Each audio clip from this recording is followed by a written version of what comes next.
come here to chew bubble gum and kick ass. And I'm all out of bubble.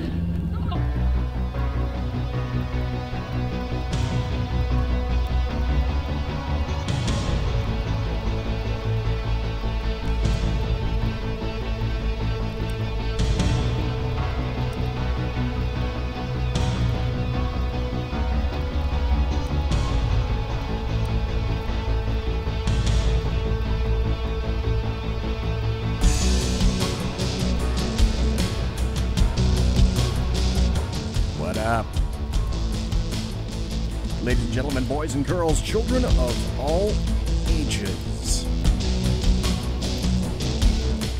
Welcome to the Bloviating Zeppelin's Berserk Bobcat Saloon radio show, live and direct right here from the sumptuous and palatial SHR Media Network studios, where, courtesy of Sackhead Sean, the computer has been updated.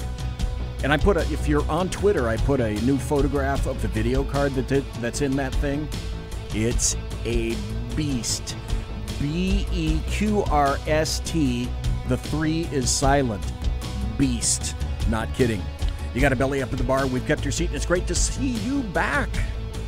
Tonight, it just happens to be Tuesday, March the 12th, the year of our Lord 2019. And Kelly is going to be your bartendress tonight. She pours with the best of them. And the lava lamp is, in fact, lighted. You can actually see it. There it is. You can actually see it right over there. Right there. It's lighted, indicating that you can listen and watch and enter the chat room at shrmedia.com. You can also watch the show on the SHR Media Facebook page, YouTube channel, and all. So, I need to update you with this. Courtesy of Big Sarge, I am simulcasting on the Redcon 1 Media Network. Thank you, Big Sarge. Appreciate that, sir. Gotta tell you this, we don't water our drinks just like we don't water our conversation. Politics, religion, crime, culture, economics, race, sex, science, law. We talk about it all right here at the Saloon. Nothing is fake.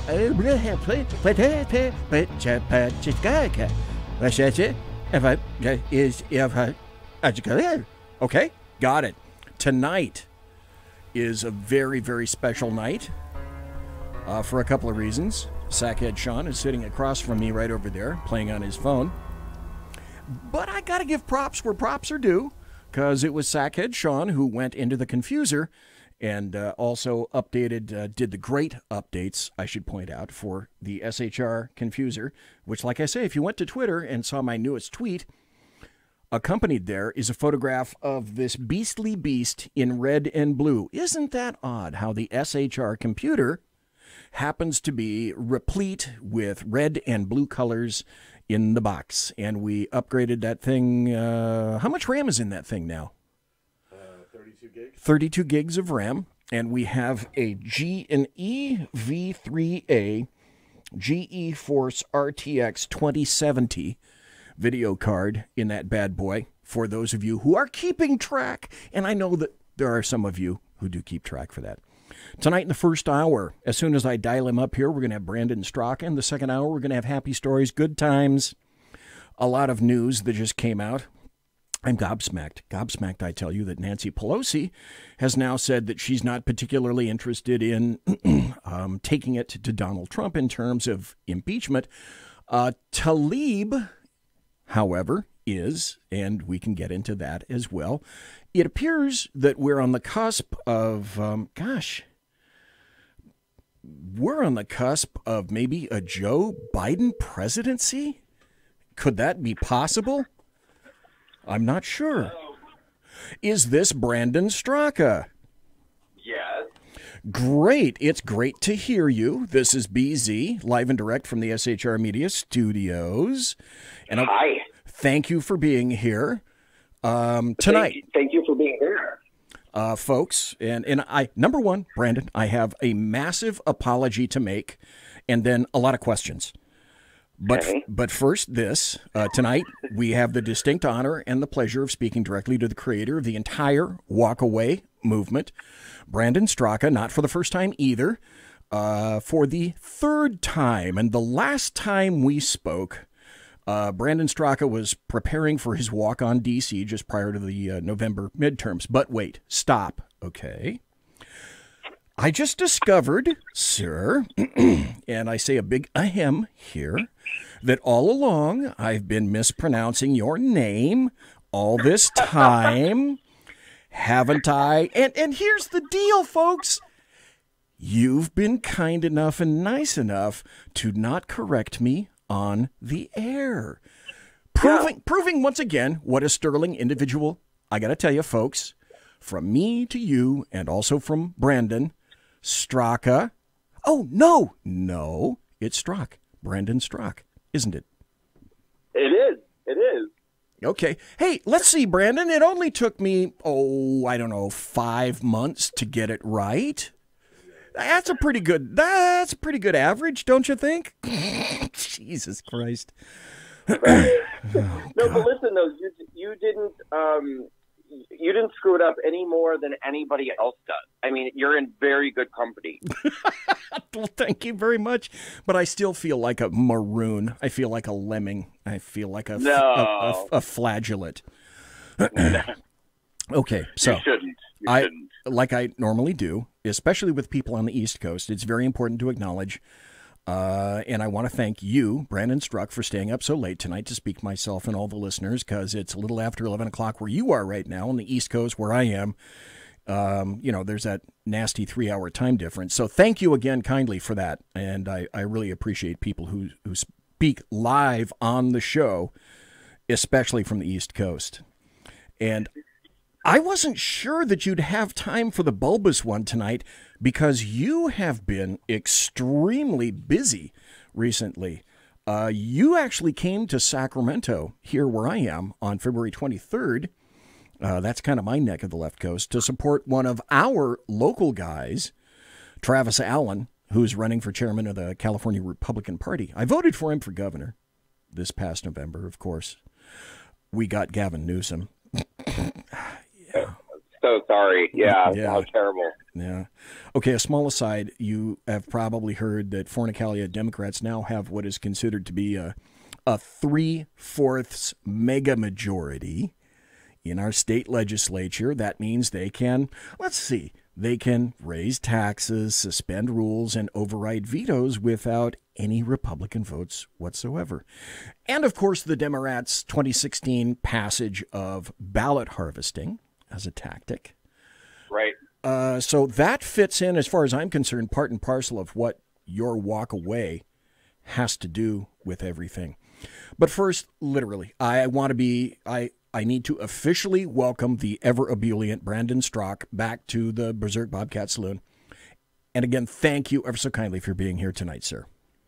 I don't think you appreciate when I tell you that I love talking to you. This is not something that I say to everybody. Like I told you that the last time, and I feel like you kind of blew it off.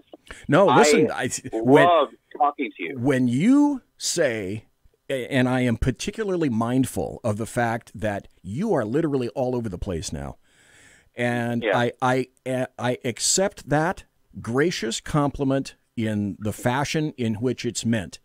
And I do take that personally, and I thank you very much, and I thank you for saying that. It does mean a lot to me.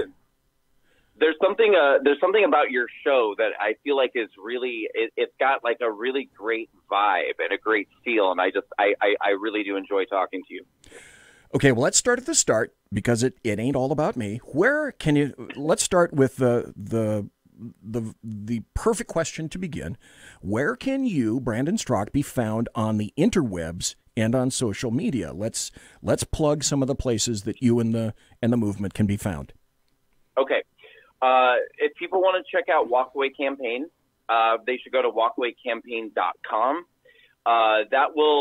We right now have that kind of set up so that it can link people to the core of the movement, which is happening on Facebook at this moment. So we started as a testimonial campaign with a group that started on Facebook, which now has well over 200,000 patriots in the campaign. But as you might imagine, Facebook, which is the very medium that helped me birth this movement, it's kind of like a Casey Anthony or Susan Smith. It's like the mother that hates its own child. That's what Facebook is like. It's schizophrenic, dude. Yeah. So although Facebook may have helped me birth this movement, it's now trying to kill us. It's trying to kill its own child. So we have to get our people off of Facebook and get them onto a medium that doesn't want to kill us. So we are creating our own website. So we have walkawaycampaign.com, but in a few months, we're going to be rolling out the new walkawaycampaign.com, which is going to have basically social media functionality. So basically everything that you can do on Facebook, you'll be able to do on walkawaycampaign.com, but it'll be just an autonomous site for people to come to. They can post their testimonials. They can interact with each other. They can find out about events. They can talk. They can message. Everything they do on Facebook, but on walkawaycampaign.com. But in the meantime, I encourage people to go on walkawaycampaign.com. That's where they can find information about how they can donate to the campaign, because we're grassroots. We can really, use the help with funding. They can find out how, if they want to volunteer, get involved, or they can join us on the testimonial campaign on Facebook. In the meantime, a lot of stuff has happened to you. In the meantime, a few things have happened to me. I've also been aligned, and I simulcast now, besides the SHR Media Network. I'm also on the Redcon 1 Media Network, courtesy of Big Sarge. And the reason I mention that is because that kind of immediately added about 2,000 to 3,000 listeners to the situation. So now, Brandon Strock, you have about another couple of thousand more people listening to you tonight. So I think that's a great thing. I think that's a very positive thing. The second question that I have for you is, do you ever manage to sleep? You should look at me right now. You'd know the answer to that question. Well, it's 11. It's almost 11:15 at night. Oh, let me go back a little bit. What time did you get up tonight? This morning? Okay, so I got up today probably around 7:30, 8 o'clock. And it's 11 o'clock, 11:15. Right. Yeah. Well, the thing is, we have a couple events coming up in 2 weeks, and it's kind of all hands on deck right now. And I don't think people fully, you seem to understand, which thank you, I appreciate that. But I don't think that most people really understand or appreciate what goes into all the things that we do, because I mean, we're like a team of 5 or 6 people right now. And everybody's a volunteer, nobody at this point.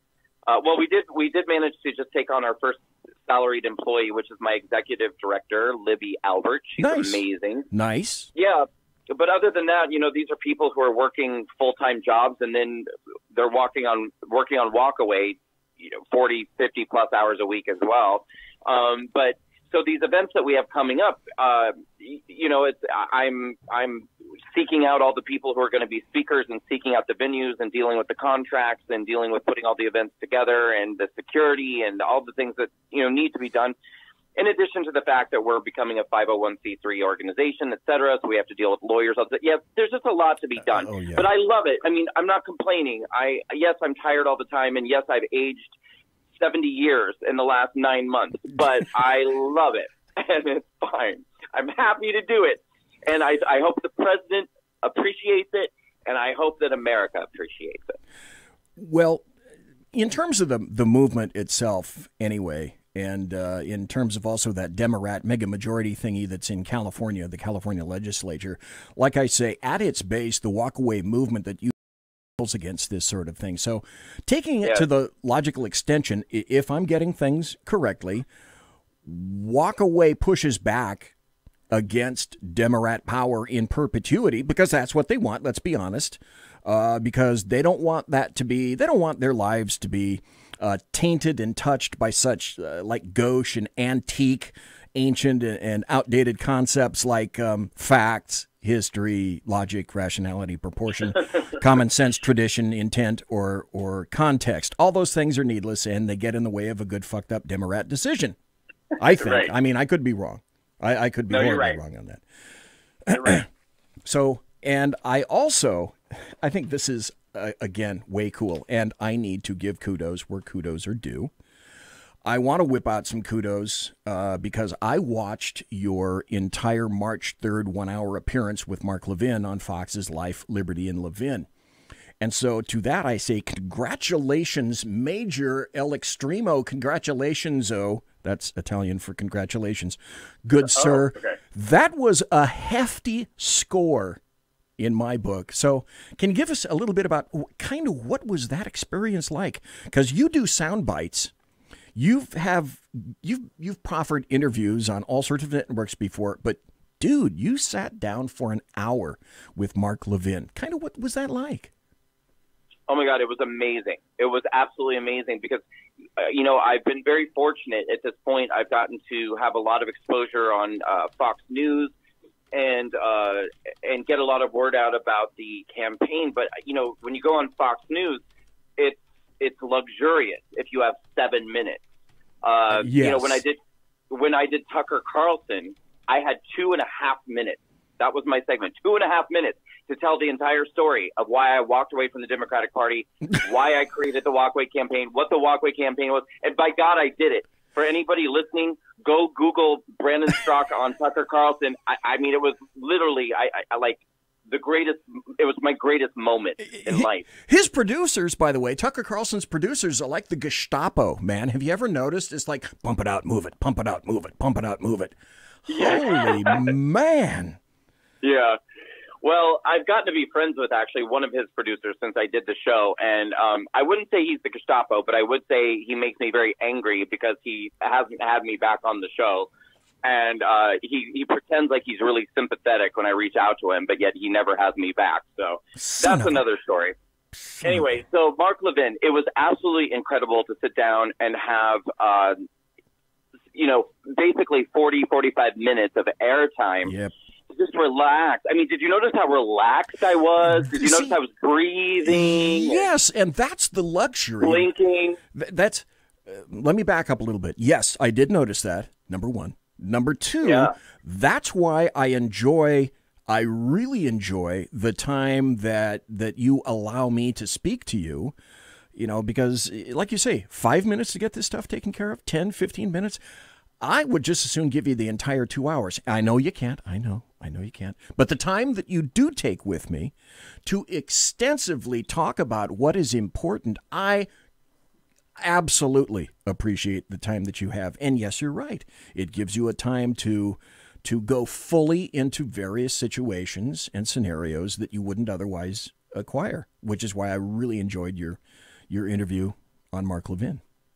Well, and it changes the whole tone of the interview, too, and like your mind frame, because when you know that you're on such limited time, you're kind of in a constant state of panic, and your brain keeps telling you, like, say the most important thing, and then you're so distracted by your brain saying, say the most important thing, that you can't think of anything. And then next thing you know, they're like doing the wrap-up signal, and you're like, oh my God, I just said absolutely nothing on Fox News, and I just wasted this opportunity. But like now I'm just like, oh God, we've got time. It's good. I'm fine. That's another thing that I'd like to point out to you, which you're probably already cognizant of, is your voice was completely different on Mark Levin. Your body language was completely different. Your tone was completely different. Rational, measured. You didn't feel like you were under the gun. And I'm telling you, I think that's a wonderful thing. I think that's where we actually get to see the real Brandon Straka. It's true. Did you see how relaxed I was in that chair? Yes, I was like leaning back. I was practically laying flat. I could have had a pillow and like a teddy bear and like, I was so relaxed. I think that does make a big difference. It does. Your walkaway march on DC. I'd like to go back a little bit to November. Your walkaway march on DC. I'm sorry, that was October 26th through the 28th. That's right. And it had the tagline that it's time for the silent majority to become unsilent. Yeah, I know it rained. Bummer. But because of the individual that you are, I'm pretty certain that you took away some things from that event in terms of planning, thoughts, and strategies. I bet it was a learning experience, if nothing else, So what might some of the things be that you garnered out of that you find that you can apply to further situations where you're out in the public, you're trying to get your message across? That's such an awesome question that no one's ever asked me before, and I'm so excited to answer this. This is such a cool question. So right out of the gate, a couple of things that I think that we learned was that so the night before the march, we did a gala dinner at Trump International Hotel. Right. Okay. And which was incredible, by the way. I mean, we oversold the event. There was nothing that went wrong. I mean, it could not have been more perfect, more beautiful, and more successful, except that we have, hundreds of thousands of people who have joined this campaign. And for I think probably the majority of people, a $250 dinner ticket, and we did a $350 VIP ticket. Mm-hmm. Now, mind you, this is a fundraiser too, but right. That's just out of the realm of possibility for a lot of people, and I certainly understand that. We felt bad once we were approaching the event by the sheer number of people who said, "God, I would have loved to have gone to that event, but it's just out of the realm of possibility for me."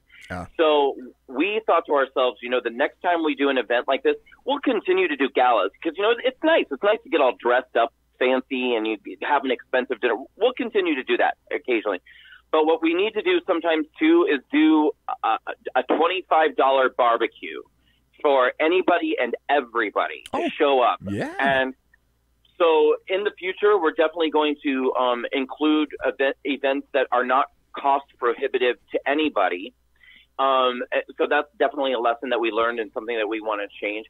In terms of the actual march itself, it was too long, in my opinion. We started with a pre-march, pre-march rally, which in itself was probably an hour, maybe a little more. The march itself was a good 35, 40 minutes. And then the closing rally was another several hours. All in all, I mean, it was a 7-hour day from beginning to end. And God bless the people because no one complained about it. Nobody complained about it. And everybody just stood there. And we had disabled people who came, and they stayed from beginning to end. But I recognize that it was a lot to ask of people. And so I think in the future, I think a good, solid 3-hour event would be sufficient. And so probably, I would tighten up the length of time and make it not cost prohibitive to anybody. See, and that's another thing that I appreciate. And okay, I'm going to go here. I sort of kind of went there once before, but I'm going to go here definitely again. Brandon Strzok, I want to pause here for a second. It may seem gratuitous, and I've said it before, but I think it requires saying your timing and your aim was absolutely prescient when you opened up the entire walkaway movement. It was one brilliant concept, and I think it displayed ingenuity and brilliance and things like that. That requires acknowledgement. The key is this, though, that I thought was way cool. Your movement isn't aimed at one segment of America. It's aimed at everyone. People who feel abandoned by the Democrats, played, people who feel betrayed, people who want to stand up for themselves, and they said, you know what? I'm nobody's monolithic voting bloc. I'm tired of being used like some kind of convenient tool by the Democrat Party. I'm tired of the manipulation and then being kicked to the curb and thrown away. And I'm tired of listening to the lies. But the thing that I said last time that I need to emphasize now is the simple beauty of it is everyone gets to tell their own story. Everybody gets to personalize their means and manner of being impacted by walking away from the Democrats. It's a testimonial campaign. Yes. And your point on Facebook that you just mentioned at the beginning of the show, where people can, and they're still doing it on Facebook, walkaway campaign on Facebook. You make a video, you can go there, post your video, people respond to you with comments. You personalize this thing, you give it to them, they take the movement, they keep running with it. That's right. That's exactly right. It's self-promoting that way. It is, yes. It is. And it just spreads and spreads. Hey, can I ask?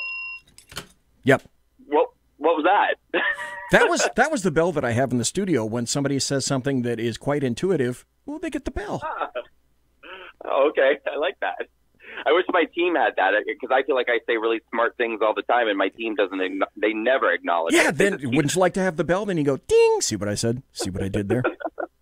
They just keep going like it didn't happen. So I want to ask you a question, if you don't mind. Sure. So you were saying one of the things you love about this movement is that it's for everybody. So what are your thoughts now? Because it seems like it's kind of becoming a little bit trendy for everybody and their mother and their dog and their great-grandniece, whatever, to start their own movement to leave the Democratic Party. Do you see that? Have you seen this happening? I've been cognizant of Blexit, and I was going to raise this issue with you a little bit later on. But since you addressed it now, I got a really good friend of mine named Jeff Dunitz who's in New York, and great Jewish guy, has a great blog, been around for years and years. And he basically said, you know what, with all the crap that's been going on these days, I said, oh, stop right there. I know where you're going to go. You're going to go for Jexit, right? And no, he said, we're thinking about Jexodus. But you're absolutely correct because it's expanding. Let me do kind of like the high-lie thing that they use in high-lie for pitching and throw the question back to you.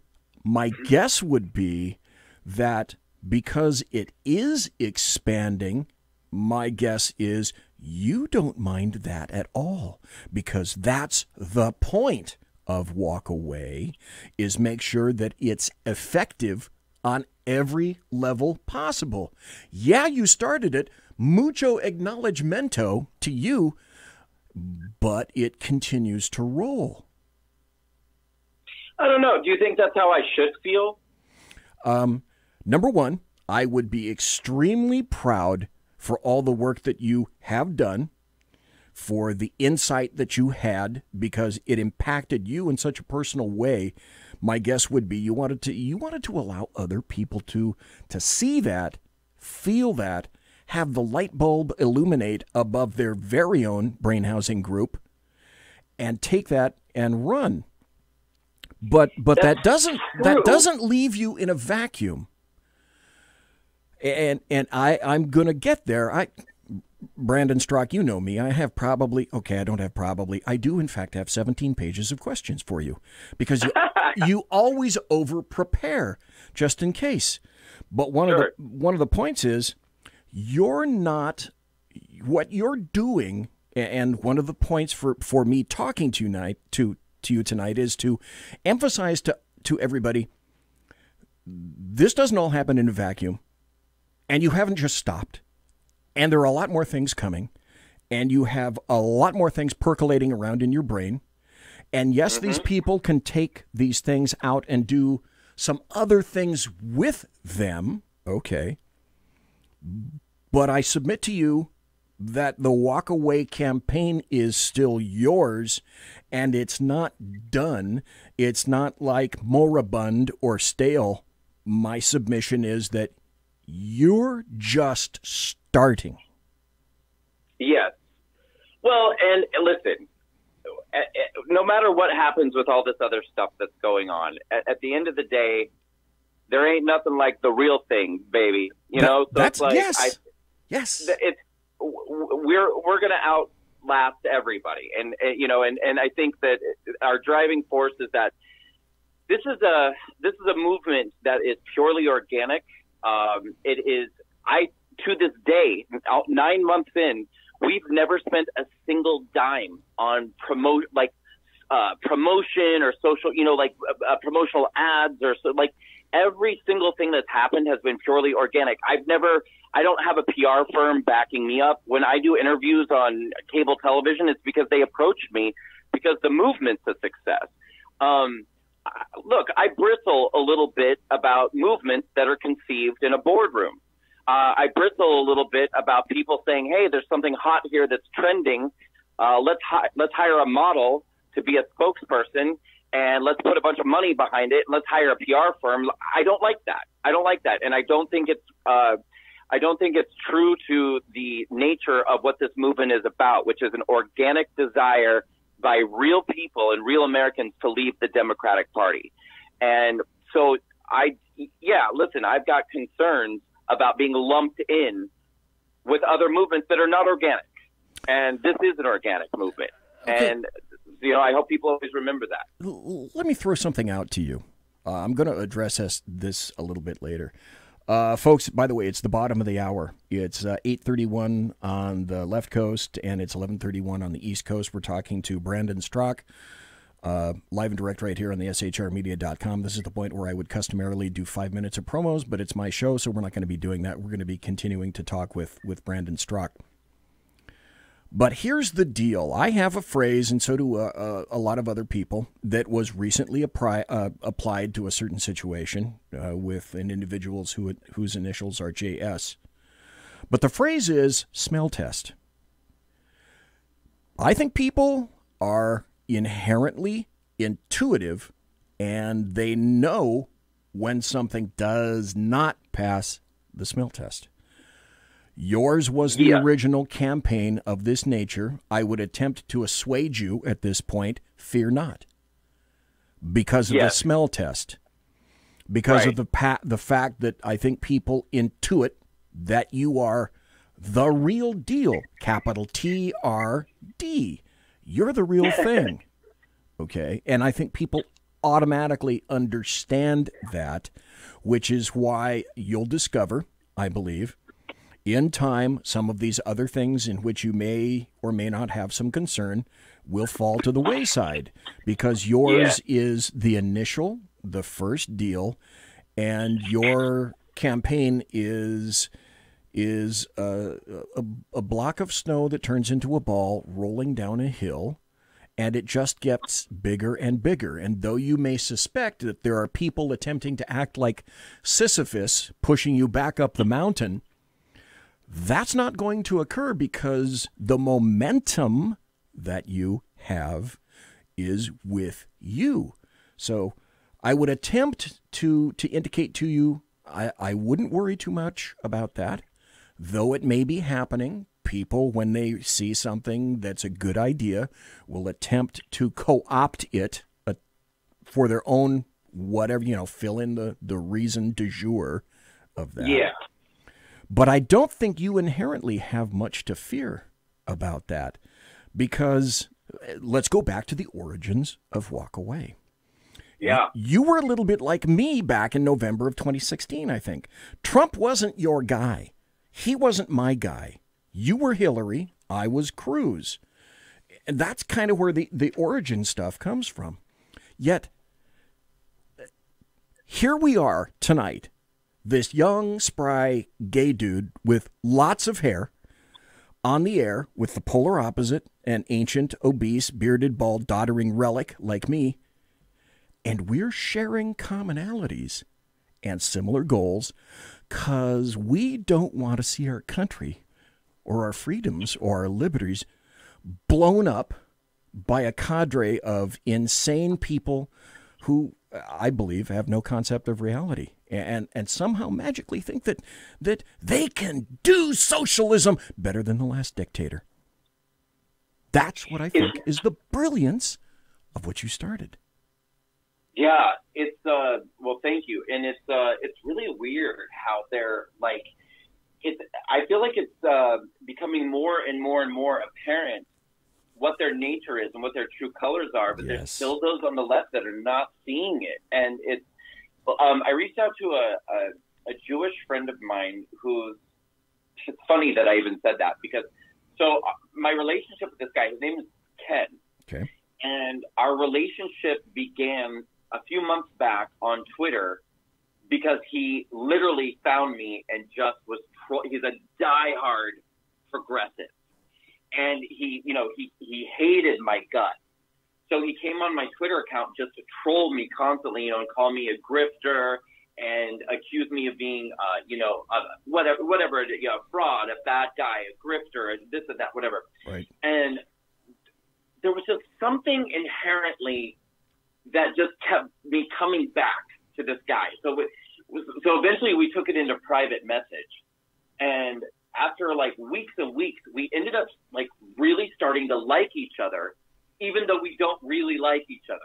And so, but it was like there was this, we would kind of look out for each other. Like sometimes, you know, a lot of my people would kind of come after him, and I would message him privately and be like, "Are you okay? Are you all right?" You know, or he would message me and be like, "I can't believe you said this thing. You can't say that. People are going to react, you know, blah, blah, blah." And he's like, "You know, I don't want this to happen to you." I was like, "Oh, we're starting to care about each other."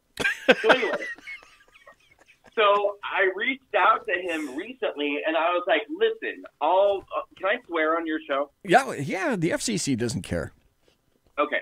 So I was like, "Listen, all bullshit aside, like, what do you really think about Ilhan Omar and, you know, the anti-Semitism that's like really running around on the left right now?"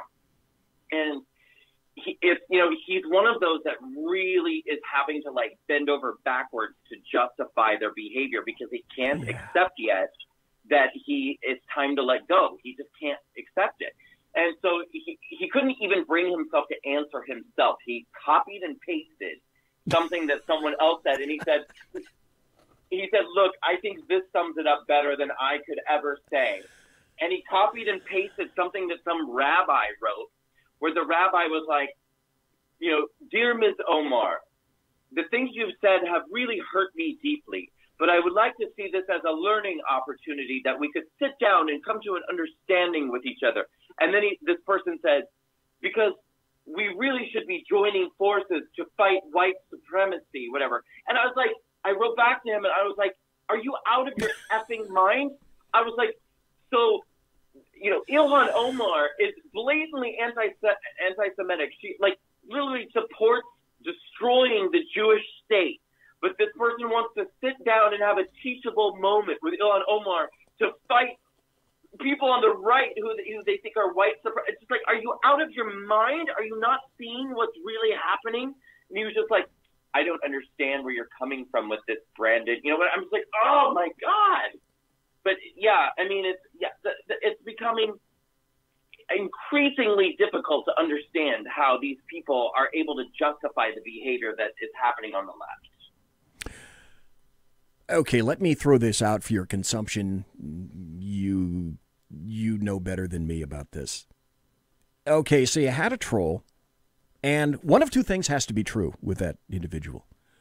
They're really over the fucking top loony to try to make you convert, because that's not going to happen. You're not going to convert because that was your job in the first place. That's what walkaway is about. Or they continued on that path and didn't go away because there was still, and they would never admit it, and I bet you they would still never admit it now, there's a kernel of interest in there about you and the movement by them. Otherwise, they just would have gone away. So their persistence says something about them. I have told him before, this guy Ken, I said, "You're being red-pilled right now. You know that, right?" And he's just like, "What are you talking about?" And I was like, "I can tell you're changing. Like, I can tell from where we were when our relationship started to the way that you're behaving now." I was like, "You're starting to get it." And I know you don't. I know you won't admit it. I know you'll never tell me. But I was like, "You're starting to see it, and I know it." And he's just like, "Ha, Brandon, if that makes you feel better." I'm like, "It's happening." It is. Dude, I'm getting into your brain. I am a walk-away fucking brainworm. And you feel me, dude. Don't you? You feel me. I love it. Can I tell you something that he sent? Because this is really funny. Oh, hell yeah, sure. Like, especially if it's funny. Something that he sent to me. Okay, so one day on Twitter, I had made some comment about the wage gap being bullshit. And he wrote to me privately, and he was like, "Surely you realize how racist that is, right?" And I was like, "Okay, Ken, whatever, like lay it on me, let's go. And see, he's a PhD, and I'm a high school graduate. Okay, like I didn't even go to college. So he loves to throw that in my face. Like he loves to be like, Brennan, I think I would know. I studied this and my doctorate, whatever. And I'm like, well, then lay it on me. Like, let me know why I'm so wrong about the wage gap. So one of the points of evidence that I provided to him, because he was making this about a racial wage gap, not a gender wage gap. And so I said, yes, I acknowledge that if we do a racial breakdown, there's a difference in income. But I was like, there's a lot of factors and variables that go into this, such as high school dropout rate, college graduation rate. There's a lot of, I said, for instance, Asians make more money than anyone else. I said, Asians are actually the most successful people in this country. They have the highest high school graduation rate. They have the highest college graduation rate, and they make more money than anybody else. And so he said, he sent me an article. Oh my God, this was amazing. He sent me an article, and he was like, about your point on Asians, read this. So it was this article by someone from the Huffington Post. And what it was, and I'm not making this up. This is totally real. The article said, though it may seem like Asians make more money and are more successful in our society, studies show that most Asians live in highly populated cosmopolitan cities, which tend to be more expensive than any other cities. So technically, they don't have more disposable income. So though it may seem like they have more money, they don't actually feel like they do. And I said, what? I was like, this is the height Jesus. of mental contortionism to try to rearrange reality to suit your narrative. I was like, so I said, Ken, how do you think they afford to live in the most expensive city to begin with? And he's like, I think you're missing the point of the article. I was like, no, I'm not. The point of reality. Oh my God, these people, it's exhausting. Do you understand why I'm so tired all the time? Oh, God. But think of the far reach that you, mental or otherwise, that you have to make in order to get there. The other thing that I also appreciate that you've known for quite some time, and so have I, is that frequently the leftists want to let you know and don't mind telling you every 5 minutes that they're just better than you are. They're more educated than you are. And they've come from certain schools that are much better than what you've come from. Yes. Oh my God. Yes. And but it's so infuriating because they don't understand. I've said it before and I'll say it again. The more educated a liberal is, the more indoctrinated they are. And the harder it is to actually pull them away from the brainwashing and the ideology because it's so it's a double whammy. First of all, they have more education, which has actually brainwashed them further, and they're more entrenched in that nonsensical thinking. But also, they're hundreds of thousands of dollars in debt. So they don't want to admit that they've put themselves in debt learning nonsense. So they're like, I have to make this work at this point. I can't admit that I owe $200,000 based off of, liberal brainwashing. At this point, I just need to make this reality. It's just like, yes, white people are privileged. And yes, we do live in a patriarchal society. And yes, there is a wage gap. And yes, they just need to make that reality at this point because that's what they spent $200,000 learning. Well, and I'll go back since you brought this up. I'll go back to the ancient Ronald Reagan quote that says, "You know what? It isn't so much that liberals are ignorant; it's just that they know so many things that aren't so." Ronald Reagan said that? Yes, he did. Yes. Oh, I love that. Yeah, quite some time ago, but I think it's aptly applicable here. We've got. Is there a book?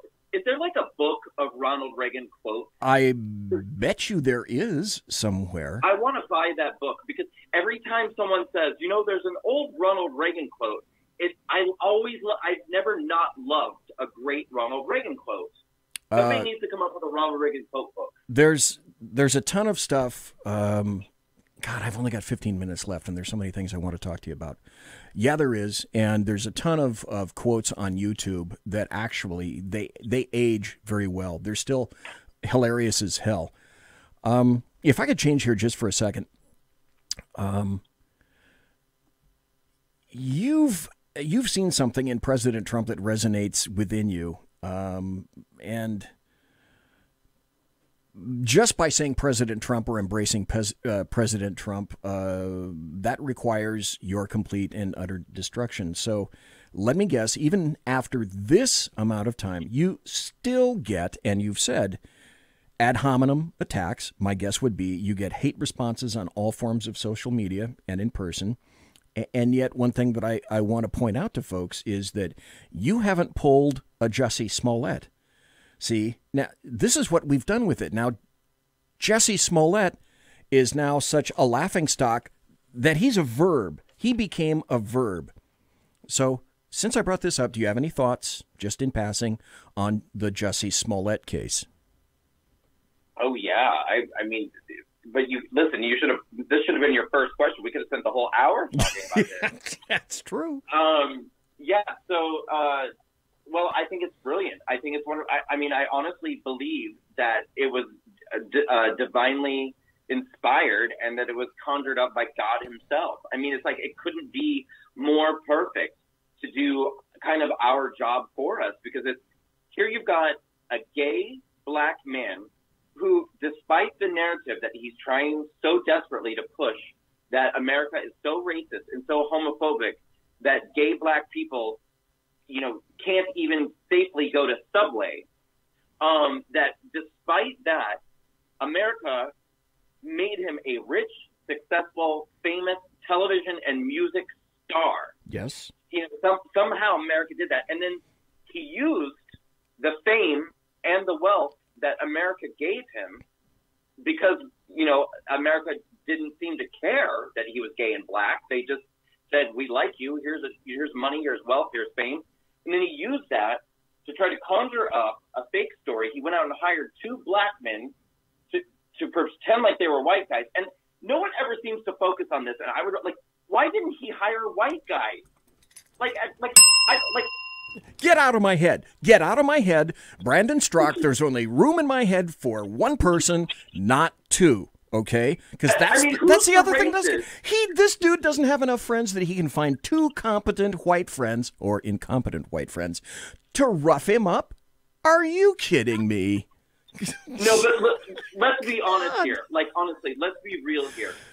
He knew in his mind, he thought to himself, you know what? I'm going to have an easier time finding black guys to do this. He's such a racist. Such a racist.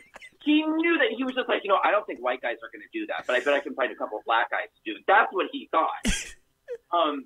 Anyway, so he goes out and he pays black guys to pretend like they're white guys, beating him up. And no, he's so gross. He's so gross, and he should definitely be charged with it.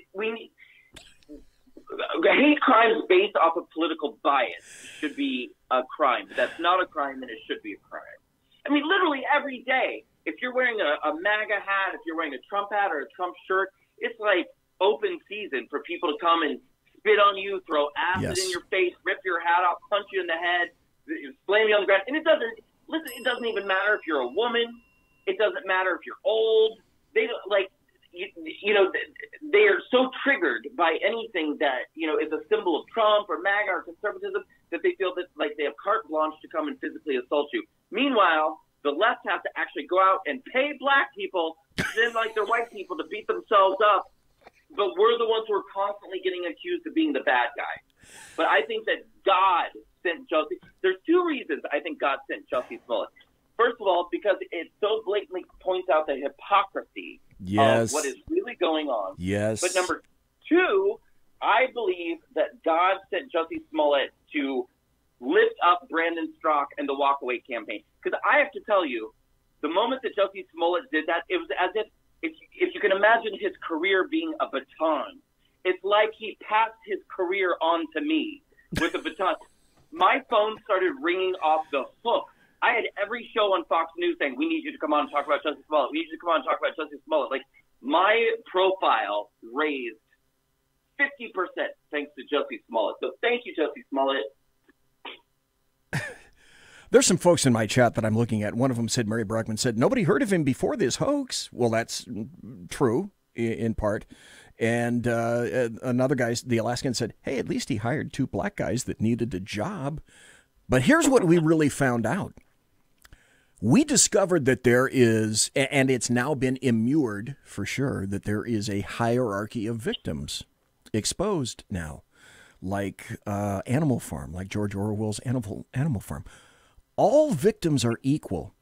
Some victims are more equal than others. Or you could also say something similar to due process is more deserved by some than others, depending on where you happen to lie on the political spectrum. Yeah. Well, did you ever see my original walkaway video, my 6-minute video? I saw it early last year. Yeah. Well, at some point, if you look at it again, towards the end, there's a graphic I put in the video. It's right around the time that in the video I say, the Democratic Party has adopted a deleterious belief system happily and without skepticism, organizing people in, separating people into camps according to victims and oppressors, etc. When I say that, I put a graphic up on the screen.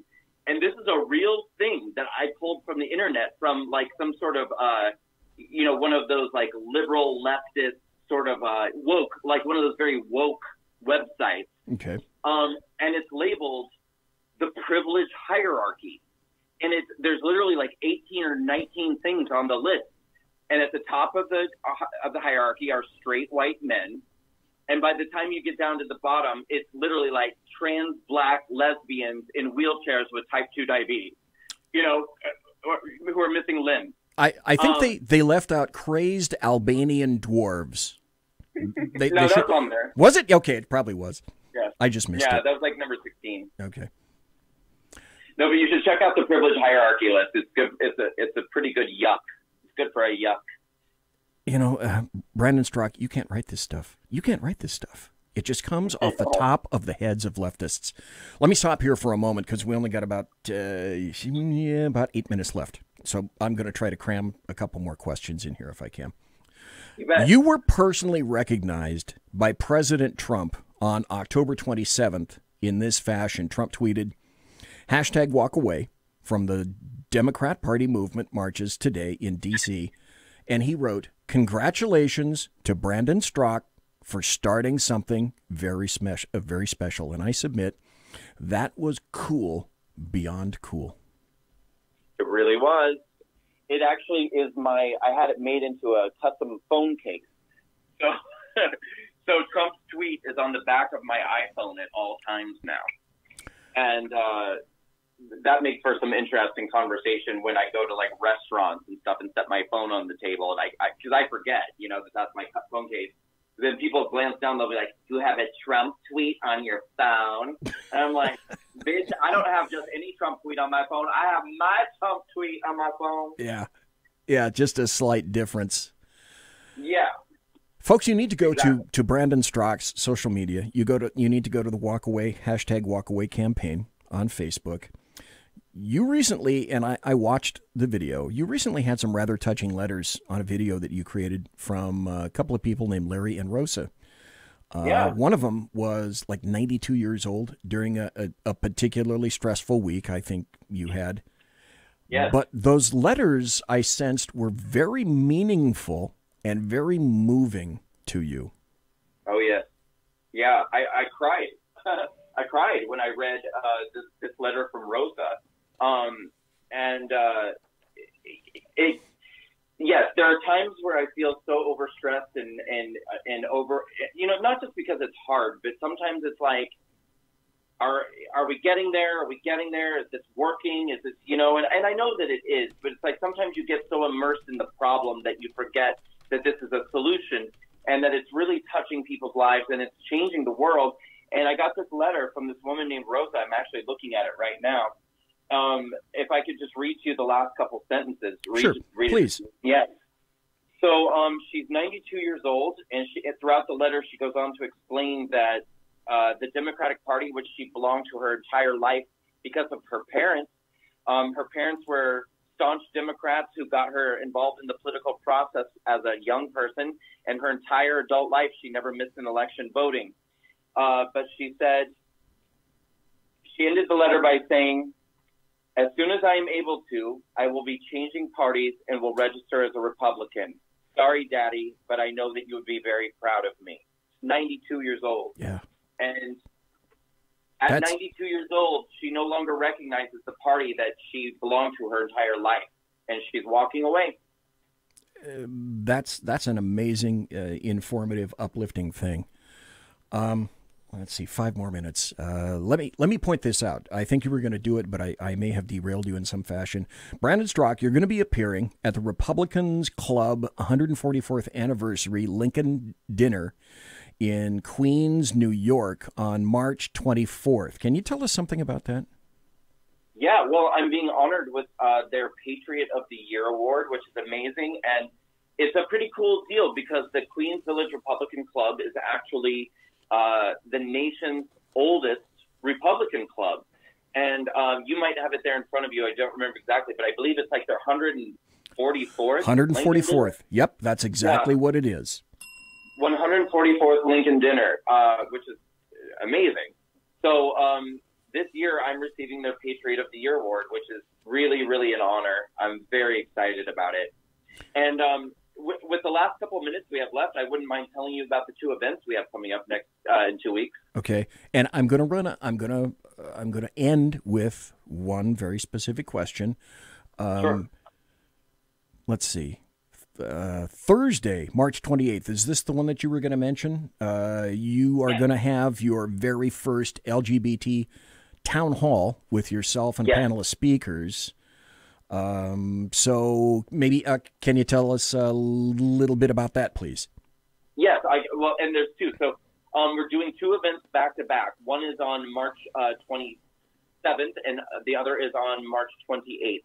So on Wednesday, March 27th, we're doing a screening of our documentary short film called The Great Awakening, Breaking the Chains of the Democratic Party. Okay. We've rented out a theater at the Magic Johnson Theater in Harlem, and we've raised the money so that people can literally just come and see this film for free. I'm a Harlem resident myself, so the theater's not far from where I live. But typically, this neighborhood is inhabited by people of color, Black people, Hispanic people. So I'm going to go around my neighborhood. I'm going to be passing out flyers and drumming up interest. And I'm going to pack that 275-seat theater full of Black people and Hispanic people who are typically voting Democrat at a rate of about 85 to 90%. We're going to show them this documentary film about Black people who have walked away from the Democratic Party and why. And then we're going to have a town hall style discussion in the theater with everybody saying, hey, maybe it's time to rethink the way we're voting. And we have voter registration there available at the event. The very next day at the LGBT Center in New York City, we're going to do the very first Walkaway LGBT Town Hall. And it's going to be a very similar event. We're going to have gay walkaways addressing an LGBT audience and telling them our stories about why we can no longer adhere to what the current modern Democratic Party is, that it's time to walk away, and encourage everybody in the LGBT people to liberate their minds and free themselves and walk away from the Democratic Party. And there will be voter registration available at that event as well. We are going to get every minority in the United States to walk away by 2020. 2 other final things that I want to mention before my final question for you. 2019 and 2020 also, if I'm not mistaken, have you doing basically your state-to-state walk-away roadshow. And the second thing I believe that you're going to be doing in 2019, 2020 is your walk-away college campus tours. Are those still tentatively on? Oh, yes. Yes. So I spoke at CPAC a week and a half ago, and then I did Mark Levin the next day. And my offers to speak at college campuses have started blowing up. So all it is at this point is a matter of arranging them on a schedule in a way that makes sense. But I'm very excited.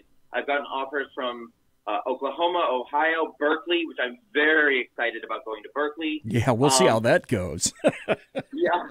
Yale, Wisconsin, Florida, Missouri State, a lot. So what I need to do is somehow figure out how I can plug them all into my schedule because there's a lot of other stuff too. There's some this summer I'm doing another speaking gig with Dinesh D'Souza, and I'm going to be in Inland Valley, California. I don't know if that's a thing. Inland Empire. Inland Empire.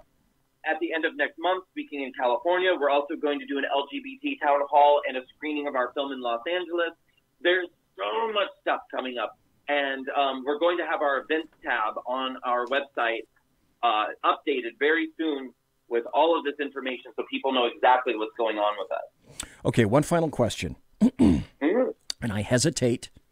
I actually hesitate to do this, but I think almost the entire show is led up to this. One final question. I've heard rumors. I've heard what I consider to be highly influential and important rumors involving yourself and a much wider sphere of influence. I think you have an idea.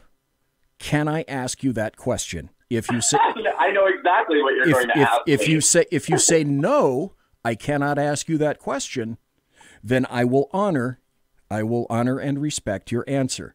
But you can ask may me. I ask you that question? Yes. Okay. You can. Are you going to be running in the state of New York against Alexandria Ocasio-Cortez for her seat in the House of Representatives? I'm not going to answer that. Okay. Okay. No, I'm just kidding. Okay. No. Okay. So here's the deal with that. When I put out a tweet saying that it's something that I'm strongly considering, and that was 100% true, what I said, and it continues to be true. I'm definitely strongly considering that. It would require a number of factors to be in place, starting with proper support from the RNC. Right. And so far, there hasn't been any word from them.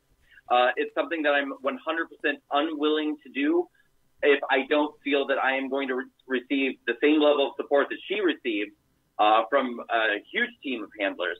I'm not an idiot. I mean, I have a very good thing going with the Walkaway campaign. Yes. I'm perfectly happy to be the founder and the spokesperson for the Walkaway campaign and continue to grow its success. I don't need to jump on a political platform, but I'm willing to do it as I believe my civic duty. But if the RNC, doesn't want to step in and offer me that kind of support the way that AOC is supported on the left, then no way, Jose. Okay, one final observation about that. The RNC would be silly and stupid if they didn't support you. Yeah, but let's not act like it would be the first time they've been silly or stupid. Let's not do that. Yeah. All right, Brandon Strock, thank you ever so kindly, because it's midnight. Actually, it's a little bit past midnight right now. Yeah. And it's 9:03 on the left coast. So thank you again, sir, for staying up so late and for being on here for a full hour. I greatly and grandly appreciate that. God bless you, sir. Take care. Be safe. And my final question, of course, is, may I contact you again to have you back in the saloon? I love talking to you. You can contact me anytime. And there's one.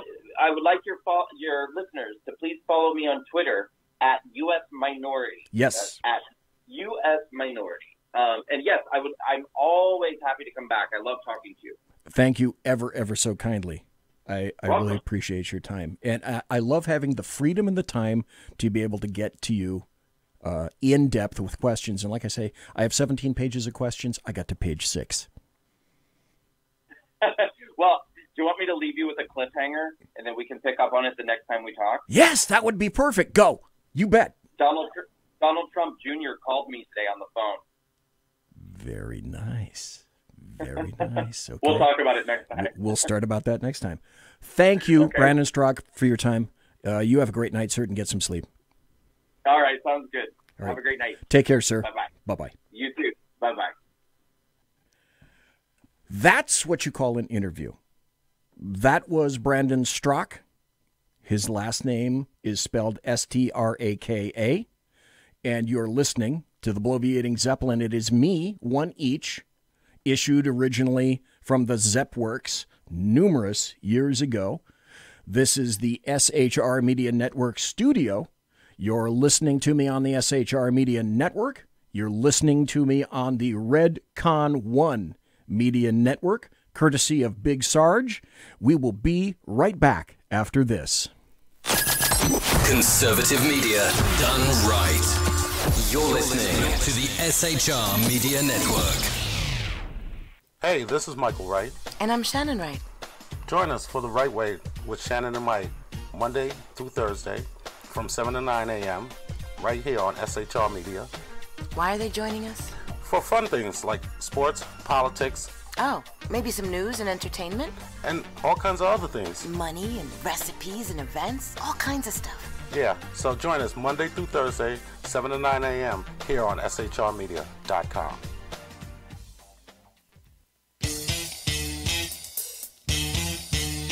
From a public locker inside a dilapidated Long Island rail station comes a show designed to piss off liberals using truth, facts, and ridicule. The Lid Radio Show, featuring the conservative voice from the People's Republic of New York, the Lid himself, Jeff Dunitz. Tune in every Wednesday at 2 p.m. Eastern, 11 a.m. Pacific on the SHR Media Network. Go to shrmedia.com. At Lid Radio, we fight for the truth, justice, and a good kosher T-bone. If you don't listen, Hillary Clinton might sneak into your bedroom in her housecoat late at night and blame you for her election loss. It's the Lid Radio Show with Jeff Dunitz.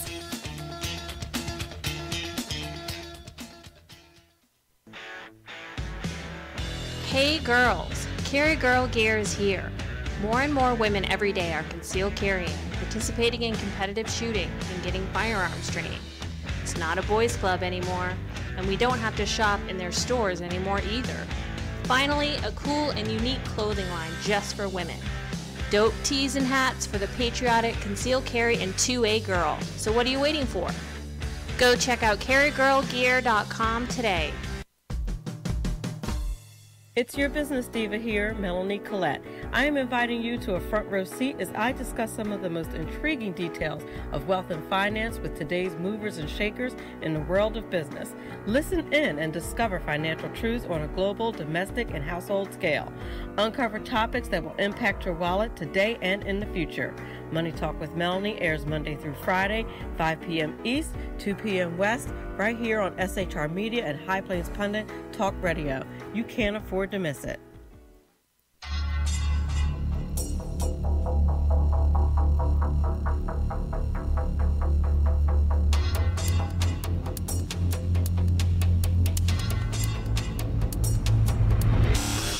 The new show on the SHR Media Network, Sackheads Against Tyranny. On shrmedia.com. Go there quick like a bunny, 11 p.m. Eastern, 8 p.m. Pacific every Wednesday. Live and direct on the SHR Media Network. shrmedia.com. Be there.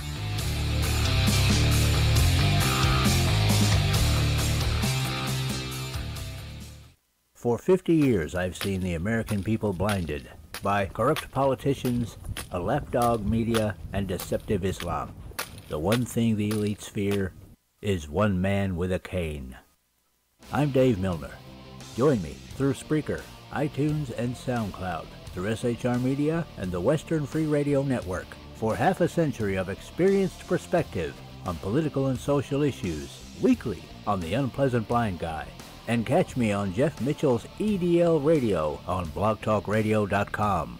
There's no surrender, ever. Because truth is not always pleasant.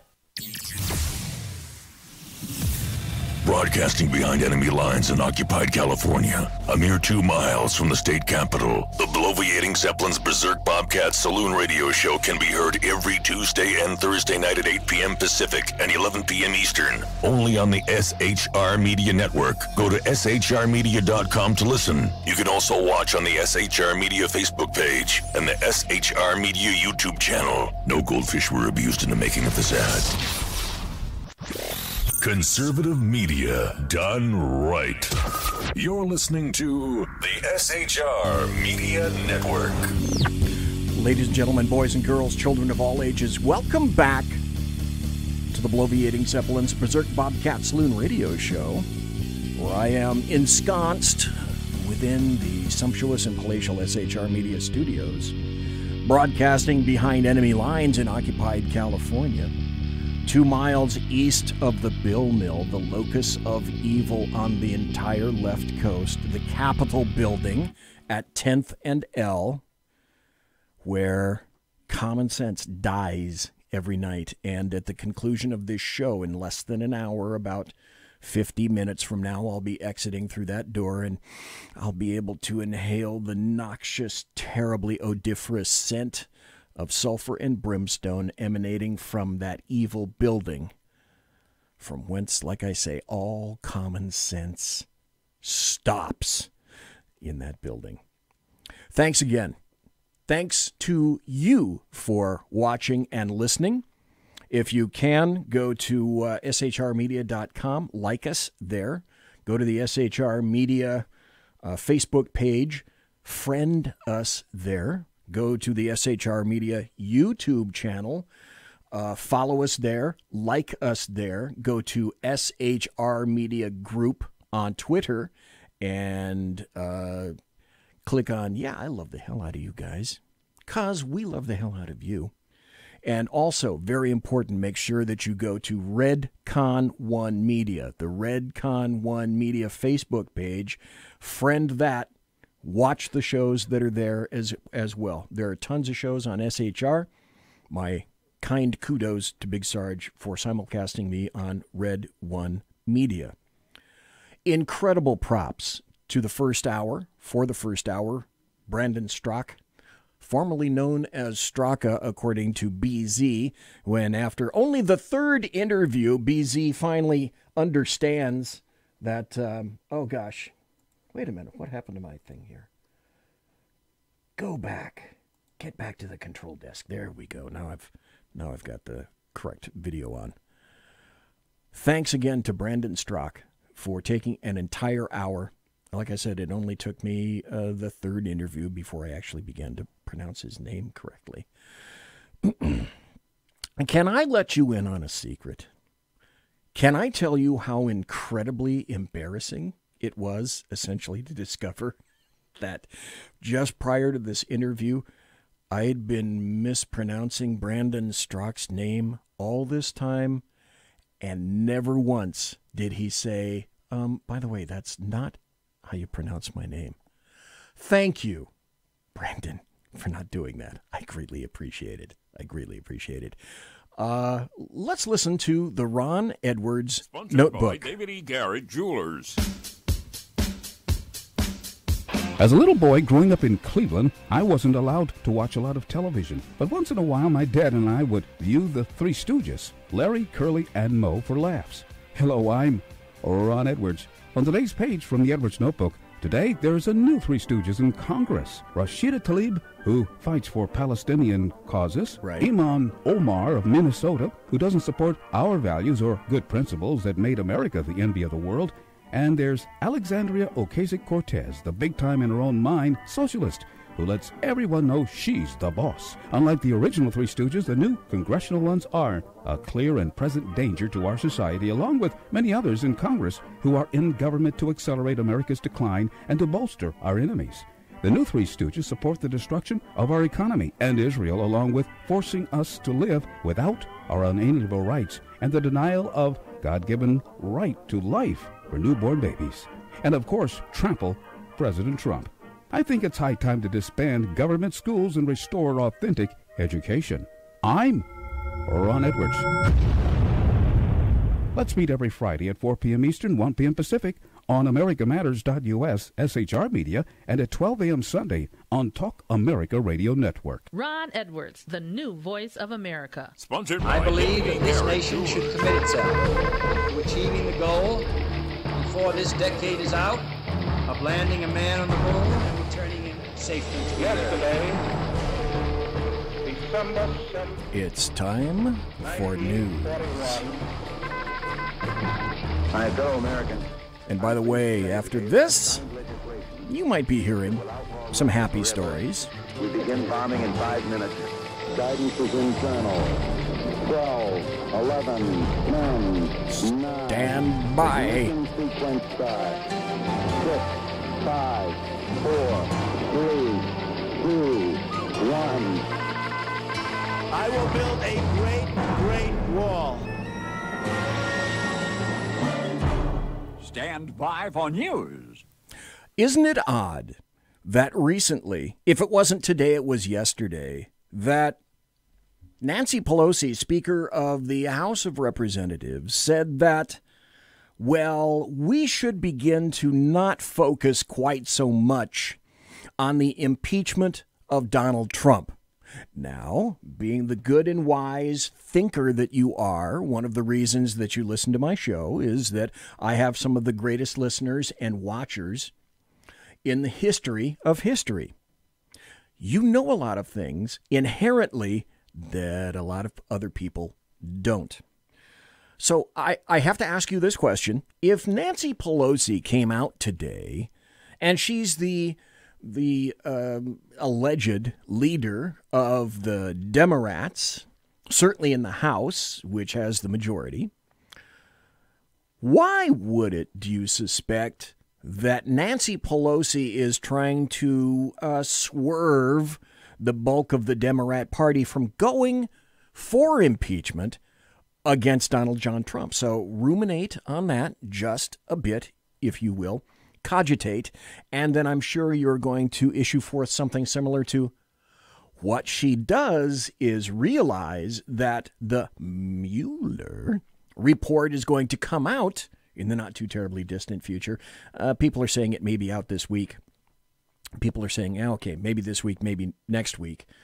And AG Barr, and what a lot of people didn't tell you is the Attorney General is actually going to be the final determinant of what comes out, if it comes out, how much of it will be revealed, and of course things that cannot be addressed in terms of security, those things will not be released. That having been said, as Van Jones said and started the this two-word phrase, it turns out that certain personnel within the Democrat Party are beginning to recognize that the Mueller report is going to be a nothing burger. And because you can't lay everything at the foot of the Mueller report, because wasn't it true? It's kind of like an if-then equation.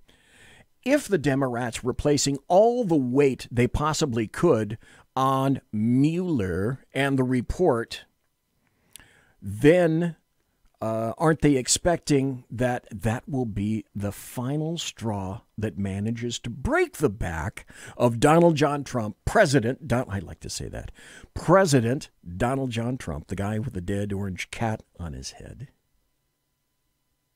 And now people are starting to recognize that, well, it may be a bit of a nothing burger. Well, another if-then statement. If it turns out that it's going to be a nothing burger, then the Democrats won't really be wanting to predicate all their power and glory on the Mueller report, which means to rail on that and then to go for impeachment after the fact that Mueller has said, well, I looked at everything I possibly could. Yeah, I ended up indicting some guys. Yeah, I ended up sending some guys to federal prison. I still couldn't find what I was originally tasked to do. And that's to find the causal linkage between President Trump and Russian collusion and the election, the thieving of the election from underneath the best deserving person ever to step foot on the planet, Hillary Clinton. Stop. Do you realize, I'm sure you do, but I'm going to state the obvious anyway because I enjoy it, and it's my show, I get to do this. Do you realize that all of this crap and bullshit has come about simply because one individual could not accept the fact that she lost the presidency and did not become the president and was not favored on Election Day in November way back in 2016? Because right now it's 2019. It's tomorrow on the East Coast.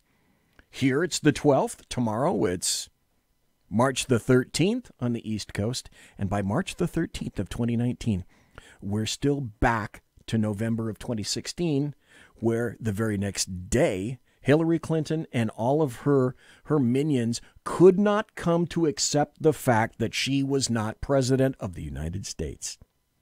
Now, having been said, are we not discovering, like Brandon Strzok said, who's in charge in D.C.? Is it really Nancy Pelosi? I know the people that tell you that they're in charge. Alexandria Ocasio-Cortez told you that she's in charge.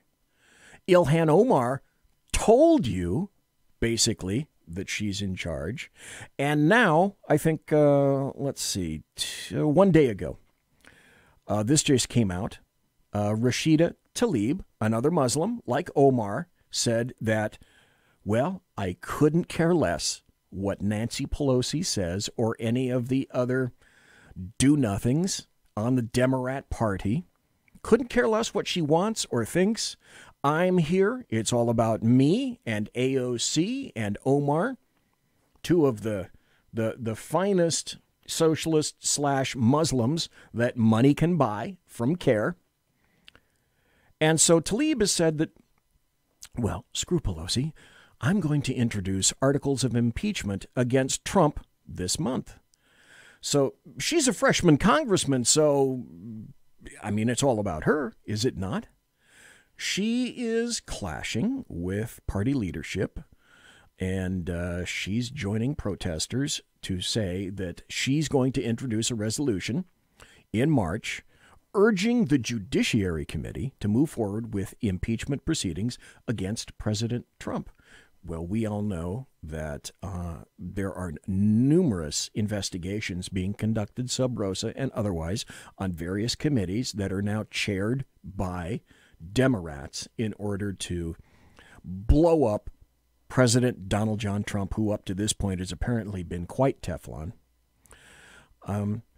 She's a Democrat, Rashida Tlaib, out of all places, Michigan. Because, let's see, where did all the Somalis happen to reside? Oh, they came to Dearborn. And they came to, let's see, Hamtramck. Basically, they own Hamtramck. And so why wouldn't we want to make sure that we impeach President Trump? Because everyone knows that'll sure rush through the Senate, won't it? Wouldn't you like to be someone monitoring the phone calls between Nancy Pelosi and also between anybody else and Nancy Pelosi, particularly some of the three freshman Congress critters that I just mentioned? This came out as another story. This is about a month old, but it's still very true. I wanted to get this to you guys. Ex-CBS star Laura Logan called media, and we already knew this, called the media mostly liberal in basically what the liberal media said was a scorched earth interview. And she said essentially, well, I am committing professional suicide by telling you the truth about what is actually what's going on in the media. So in a recent interview, she's a longtime CBS News foreign correspondent, Laura, L-A-R-A, maybe I should pronounce it better, Lara Logan, critiqued the international liberal media while holding up outlets like Breitbart and Fox News as the opposite side of the coin. She spoke to a guy named Mike Ritland. He's a retired Navy SEAL about a bunch of topics for the Mic Drop podcast, and it turned basically to her agreement with Ritland that the media everywhere is mostly liberal and not just in the United States. She lamented that voter registration among journalists shows the media is out of balance. She came with a metaphor to explain how she believes the press is tinged by the sameness of opinion. She said, visually, anybody who's ever been to Israel and been to the Wailing Wall has seen that the women have this tiny little spot in front of the wall to pray, and the rest of the wall is for the men. To me, she says, that's a great representation of the American media, in that in this tiny little corner where the women pray, you've got Breitbart and Fox News and a couple of others. And from there on, you have CBS, ABC, NBC, Huffington Post, Politico, whatever, right? All of them. And that's a problem for me, she said, because even if it were reversed, if it was vastly mostly on the right, that would also be a problem for me. But it's not. My experience has been the more opinions you have, the more ways that you look at everything in life. And in fact, you and I both know that she has, oh yes, committed professional suicide. Speaking about news, Brandon Straka indicated that he had been to CPAC recently. And I have some great cuts about CPAC. I'm not going to be able to get to all of them because already, my gosh, I have 4 more minutes before the bottom of the hour break. But for those of you who know, I'm a fan of Sebastian Gorka, who heralds from Great Britain. And during CPAC, he happened to say that, folks, you are on the front lines of the war against communism coming back to America under the guise of democratic socialism. And this is where we are in the United States of America these days. You are on the front lines of the war against communism coming back to America under the guise of democratic socialism, which is just the PC term for communism. Yes. I want everyone to take to heart Donald J. Trump is never going to let it happen, and as he said to Congress, America will never be a socialist country. You know what? When Donald John Trump said that, I believed him as well. And, okay, I'm going to go back to news, but I can't not do this. It's time for happy stories and good times. I'm going to start out with a great happy story because this just came out today. So I'm leading with this in happy stories. CNN slapped with a $275 million... Wait, this is a visual. I'm going to need my little pinky here. Dr. Eber. $275 million defamation suit by Covington student Nicholas Sandmann. CNN's collective reporting conveyed to its viewers and readers that Nicholas was the face of an unruly hate mob, reads the file, the suit that was filed today. Well, if you're on the East Coast, yesterday, but Tuesday. Lawyers for Covington Catholic High School student Nicholas Sandmann on Tuesday, yesterday if you're on the East Coast, filed a $275 million defamation suit against CNN, saying the network's coverage of the student's encounter with Native American tribal elder Nathan Phillips in January constituted a vicious attack against his client. In short, the false and defamatory gist of CNN's continued collective reporting conveyed to its viewers and readers that Nicholas was the face of an unruly hate mob of hundreds of white racist high school students who physically assaulted, harassed, and taunted 2 different minority groups engaged in peaceful demonstrations, preaching, song, and prayer, according to the suit filed Tuesday, today, in U.S. District Court in Kentucky. The attorney, by the way, who filed this has had success doing something similar. This is a question that I'm going to throw to Sackheads Clint tomorrow on the Chat Show, Sackheads Against Tyranny. And it will be here tomorrow. Tomorrow night there will be a Chat Show. And that's this. Suits like this against the media, is it time for these suits to be here, or is this going someplace that we really shouldn't go? I have some very strong opinions on this. You know what? I bet you two too. Let's come right back right after this. Conservative media done right. You're listening to the SHR Media Network. Hey, this is Michael Wright. And I'm Shannon Wright. join us for The Right Way with Shannon and Mike, Monday through Thursday from 7 to 9 a.m. right here on SHR Media. Why are they joining us? For fun things like sports, politics. Oh, maybe some news and entertainment? And all kinds of other things. Money and recipes and events, all kinds of stuff. Yeah, so join us Monday through Thursday, 7 to 9 a.m. here on shrmedia.com.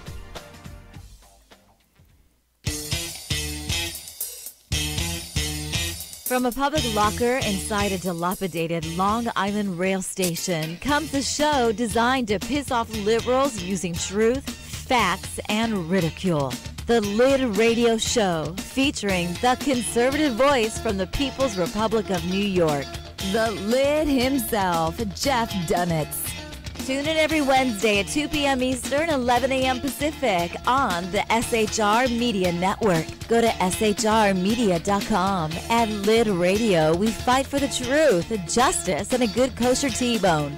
If you don't listen, Hillary Clinton might sneak into your bedroom in her housecoat late at night and blame you for her election loss. It's the Lid Radio Show with Jeff Dunitz.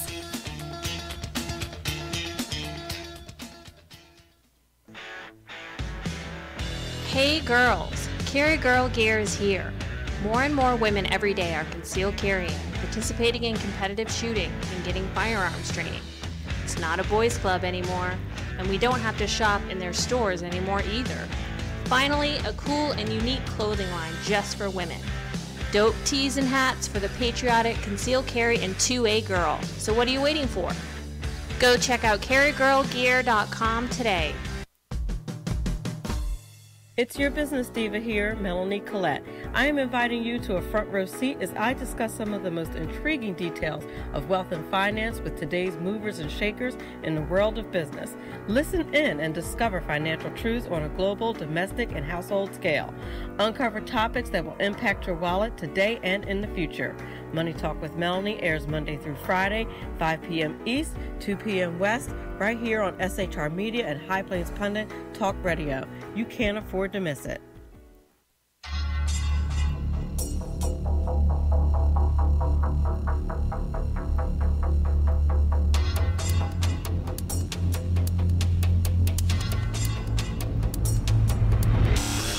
The new show on the SHR Media Network, Sackheads Against Tyranny. On shrmedia.com. Go there quick like a bunny, 11 p.m. Eastern, 8 p.m. Pacific every Wednesday. Live and direct on the SHR Media Network. shrmedia.com. Be there.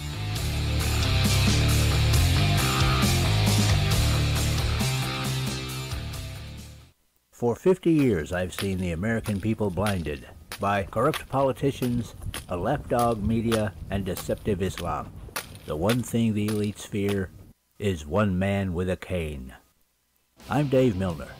Join me through Spreaker, iTunes, and SoundCloud, through SHR Media and the Western Free Radio Network, for half a century of experienced perspective on political and social issues, weekly on The Unpleasant Blind Guy. And catch me on Jeff Mitchell's EDL Radio on blogtalkradio.com. There's no surrender, ever. Because truth is not always pleasant. Broadcasting behind enemy lines in occupied California, a mere 2 miles from the state capitol, the bloviating Zeppelin's Berserk Bobcat Saloon radio show can be heard every Tuesday and Thursday night at 8 p.m. Pacific and 11 p.m. Eastern, only on the SHR Media Network. Go to shrmedia.com to listen. You can also watch on the SHR Media Facebook page and the SHR Media YouTube channel. No goldfish were abused in the making of this ad. Conservative media done right. You're listening to the SHR Media Network. Ladies and gentlemen, boys and girls, children of all ages, it's the final 25. The final 25 minutes of the bloviating Zeppelin's Berserk Bobcat Saloon radio show, live and direct from the SHR Media Studios, where I am broadcasting behind enemy lines. Thanks to SHR Media for broadcasting me. Thanks to Redcon 1 Media, courtesy of Big Sarge, for broadcasting me as well. I greatly appreciate it. For those of you who just may have tuned in, I started again with this particular segment, and I will continue with it. It's time for happy stories and good times. Here's another happy story. This is from the Dan Bongino show. If you don't watch Dan Bongino, you're doing yourself a disservice. Dude from the military, worked for the Secret Service, and not military. He also worked for the NYPD for a while and was a Secret Service agent. So I think he's done his sacrifice for God and country and man for the United States of America. Poll: majority of Americans prefer the border wall over the Green New Deal. Wait a minute. Can that possibly be right? No. If I had a producer, you would have heard something similar to, people prefer the border wall to the Green New Deal. What? But I don't have a producer, and so that's not what you heard. More Americans would rather have a wall along the southern border than the radical Green New Deal. Breitbart reports that a Remington Research Group poll found that 51% of Americans would rather have a border wall, while 31% say they would prefer the Green New Deal. Now stop there just for a second. This is the thing that's extremely worrying, and I was cogitating about this earlier today, and doesn't it concern you? Because it should. That 31% of the brain dead in America would prefer the Green New Deal, indicating that they are that truly brain dead, or they just really have no concept whatsoever about what it contains. I hope, fervently, I hope that it's because it's cool to say that you're for a Green New Deal, because, come on, who wouldn't be for a Green New Deal? And it's your ignorance because you haven't read it and you don't know the contents. I can only hope for that. But I'm worrying. One of the things that also had me concerned, and I wish I had the article in front of me right now, but I can recall that last week or week before, Thomas Sowell, the incredible economist who basically wrote the textbook for the economy, said something similar to, and I'm paraphrasing, he's not absolutely 100% convinced that we are not going to dabble and go down the road of socialism. He wished that he were more positive and more resolute. Just to have Thomas Sowell say that he's not absolutely convinced that we're not going to put our toe, the United States, putting its big toe into the pool of Democrat socialism, that's of great concern to me. Anyway, what I said is that I was percolating a few things around in my brain housing group today, and I think I've come up with what should be the winning strategy for President Donald John Trump if he wants to win in 2020. As far as I know, he's running until somebody else tells me otherwise. And I'm predicating this thought on what happened last November when Trump attempted to make things kind of all about him. What I'm submitting to Donald John Trump is this time, and if my editing, my mental fecundity were such that I could edit together like a perfect, maybe I should do that. Maybe I should edit together a perfect 60-second audio collection of all the stupid, over-the-top bullshit that's been said. Maybe I just gave myself a project. But what if you took all the sound bites that we've heard recently from leftists, the Democrats, and the American media maggots and put them all together in a series of 30-second and 60-second audio cuts or video cuts, and let's let the Democrats and leftists themselves shoot themselves in the head and hoist themselves on the petard as they watch willingly from the balcony of their own demise. Wouldn't that be glorious? I sure think it would. Like I said, maybe I just gave myself a project. Because if I can, it's like, it's such a target-rich environment for all the fuckalicious fucktardishness that leftists have said over the past, I don't know, if you just limit it to the past year, although a target-rich environment certainly encompasses most everything since 2016, but I wouldn't even need to go back to 2016. I could just say, why don't I assemble something from 2017, just 2017, and roll it over to, 2018, encompass 2018, and then roll it up into 2019. I'd still have an endless amount of cuts to do. So, Donald John Trump, I know you're not listening. Come on, let's get serious. But if you were, what would your advice be to President Trump? What route would you suggest to him? And if you think about that, and thank you, by the way, to American truckers who listen to me late at night, and I'm throwing this out to you as well, because you keep America moving, you keep America great. What would you guys do? What would you gals do? What would anybody that's listening to me live in SHR do? What would anybody that's listening to me on Redcon 1 do? What would anybody that's listening me in retrospect on podcast? What would you guys do? What would you recommend? What would be the winning path for President Trump to take in terms of a campaign, a winning campaign to ensure that you install him, that he gets reinstalled as president in 2020? Because, okay, this is why you watch me on video, because this is a visual. Look at the smile on this elder face right here. Can you imagine if Donald Trump gets reelected as president in 2020?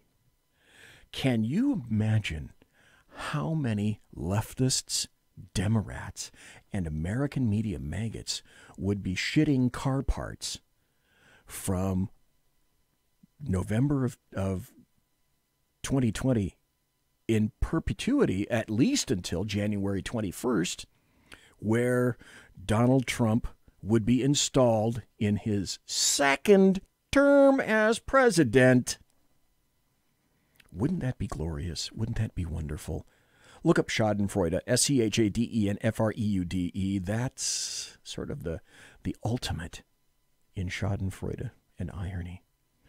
Can you imagine the PSH that would be occurring if you thought things were bad in 2016, that the Democrats, leftists, and the American media maggots fell apart in November 2016?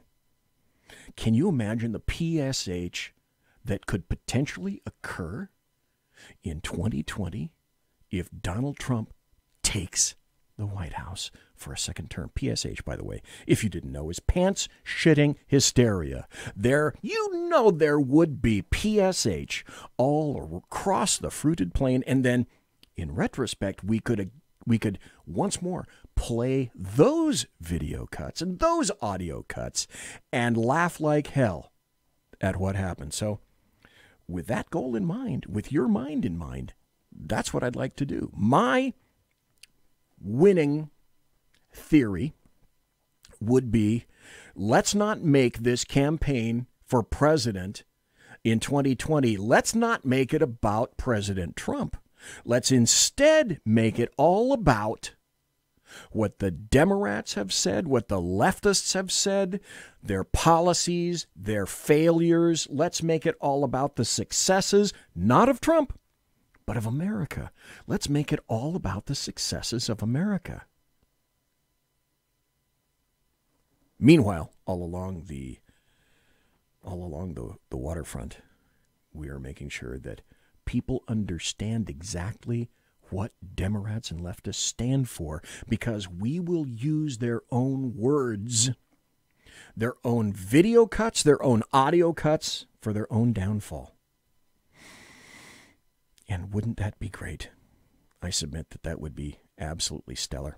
Here's another plus, another happy story. Polls right now don't look very good for Elizabeth Warren. That's sad. It's sad to see a good Indian go down like that. BZ, would you happen to have a Nancy Pelosi audio cut? Yeah, I have a lot of them. BZ, would you happen to have a Nancy Pelosi audio cut that makes you wonder, what the hell? Well, yeah, I do. Say, you wouldn't want to hear that, would you?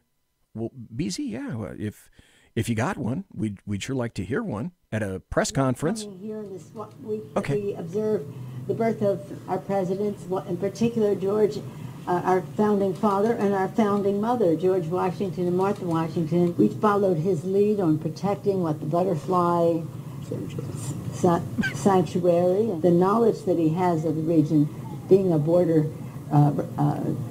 member of Congress. And what that meant was we would have hundreds of millions of dollars. And we had the opportunity to meet with David Higgerson, the field director of field for the CPD detection.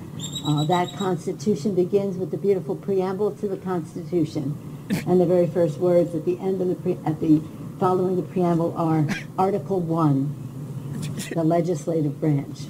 But that's what will happen on Monday. Mr. Castro's resolution will go to the Rules Committee. Again, I thank my friend here, my colleague, Mr. Quayer, and now it's more there's so much more immigration needs here. That helps the Border Patrol because this isn't what their job was.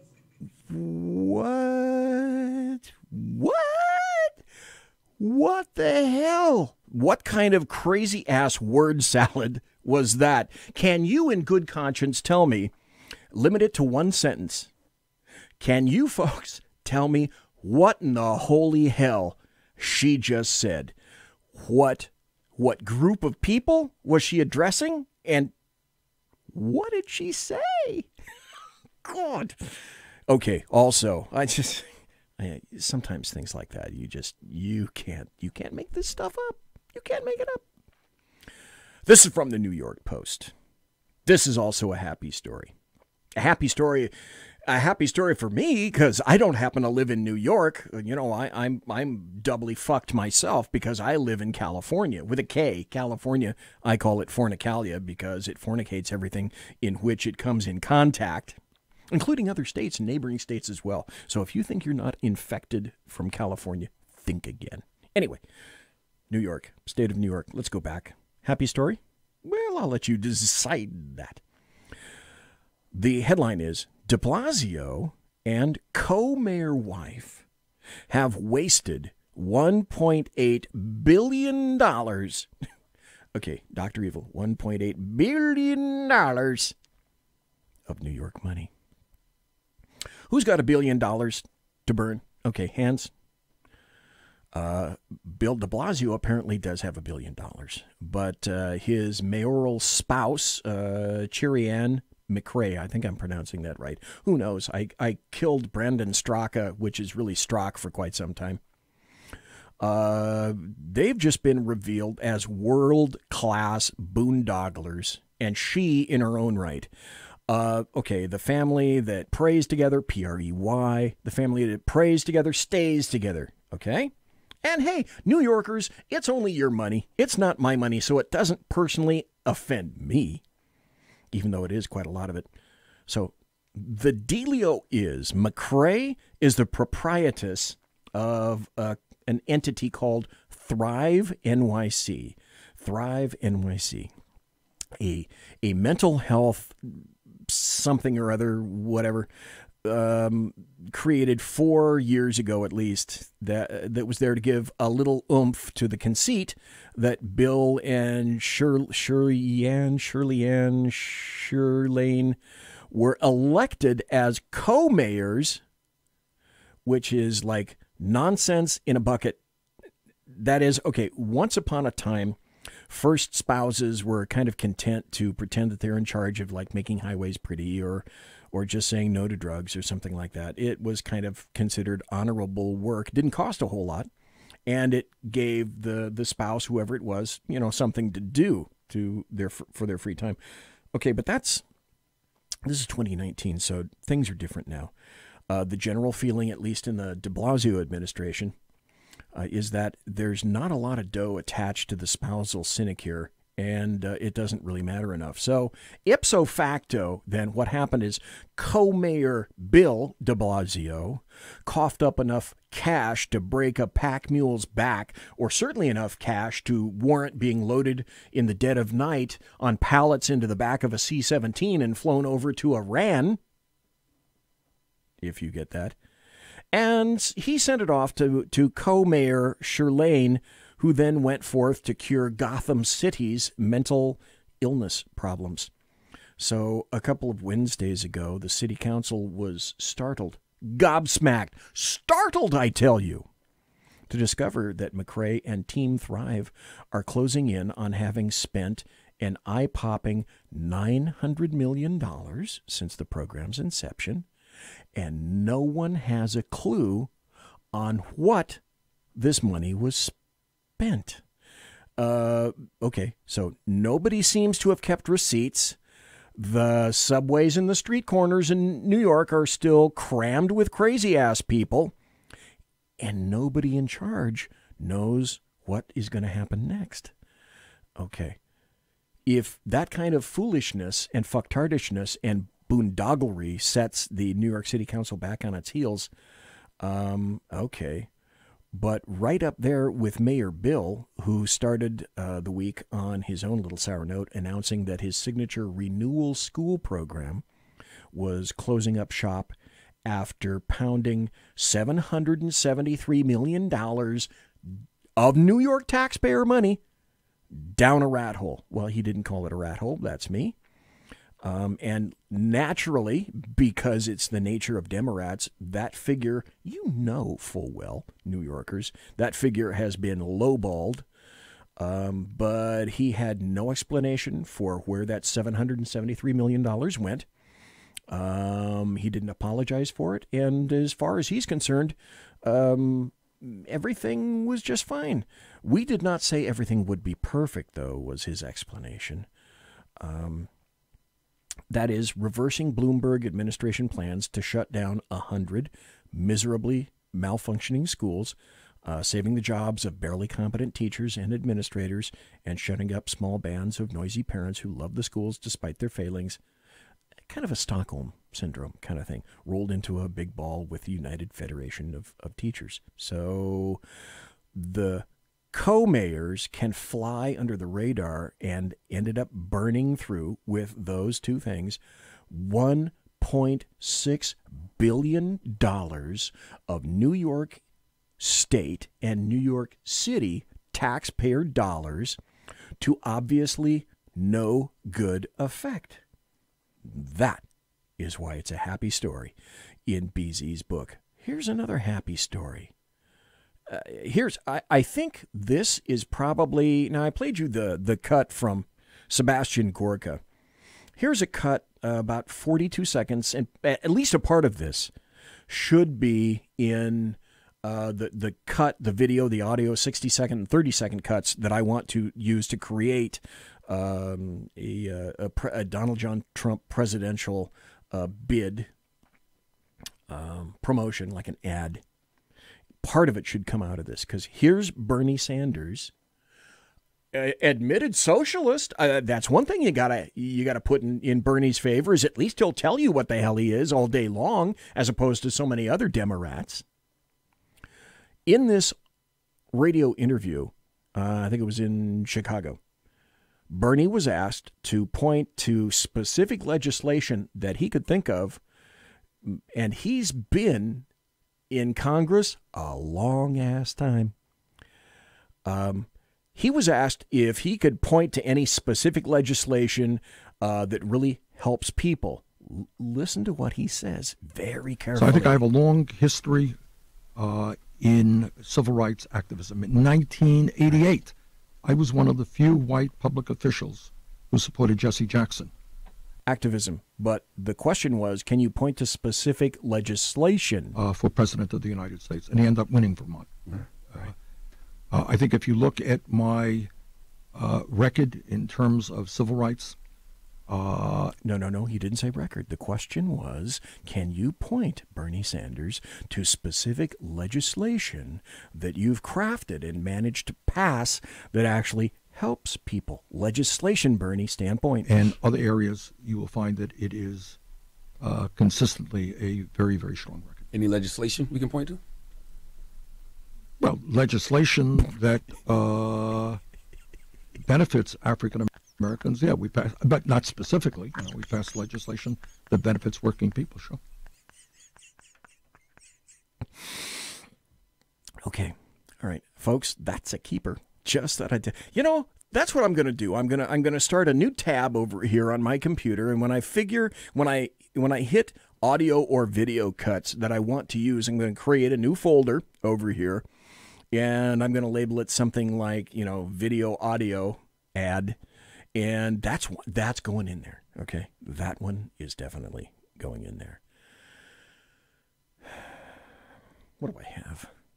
I've got about 4 more minutes left. Here's a happy story. But just like New York, it was a happy story to me as to what happened in New York. A lot of people all around the rest of the United States will be able to say that the happy story I'm going to tell you now is happy for you, but it's not happy for me. But it's still a happy story, because this is one in a continuing series of articles that indicates just how damn stupid the state of California is. Of all places, this happy story is from the Los Angeles Times. What? A true story coming out of the Los Angeles Times? BZ? Every once in a while. The headline is, California wastes most of its rainwater, which simply goes down the drain. Imagine that. Wait a minute, this was supposed to be the most illuminated state in the United States of America. What? It isn't? California's wet winter, and we are at about 145% to 150% of snowpack up in the Sierra Nevada mountains that way. And that's where we get our water for the entire damn state, up where I am. I'm at about the 4,000-foot level, just off of Interstate 80, and I've got about 5 feet of snow at my cabin, and eventually that snow is all going to melt. And it's going to, gravity will take effect, and all that rainwater is going to run down into the state, and the state in its munificence and its brilliance is going to use all that water appropriately. Because we've had a great winter, I have to say. We have had a really wet winter. But California's wet winter has dumped an estimated, listen to this, hope you're sitting down, 18 trillion gallons of rain just in February.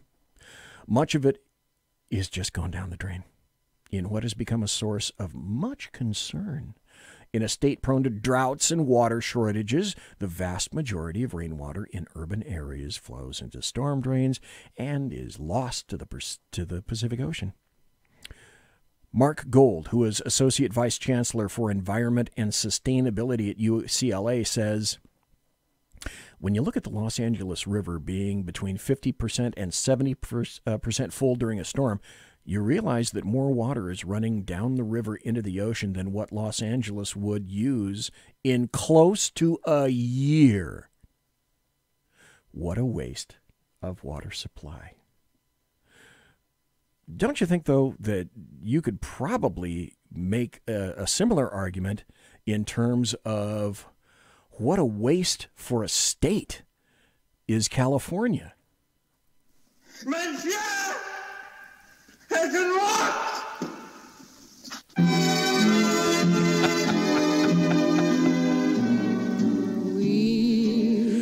Ladies and gentlemen, boys and girls, children of all ages, thanks for listening to the Bloviating Zeppelin's Berserk Bobcat Saloon radio show, live and direct right here at the SHR Media Network. If you want to contact me, you can find me on Twitter at BZEP, at BZEP. Thanks to Redcon One Media for simulcasting my show tonight. Promotional consideration is by the Lockheed Martin Skunk Works and the Boeing Company. If it ain't Boeing, I ain't going. And also by Pratt & Whitney Engines Thrust You Can Trust. Tiaras are by My Little Pony. Thanks to my personal KC-135 Kettle One refueling team, with whom I will be consorting in less than an hour. And thank you so kindly for listening live. Thanks to Brandon Strock tonight in the first hour. Thank you for being in chat. Thanks for being in the SHR media areas. Thanks to Redcon 1. Thanks to each and every one of you for listening live, being in chat, and also for listening in podcast. The Shat Show tomorrow night. Same Shat channel, same Shat station. God bless. Take care. Be safe.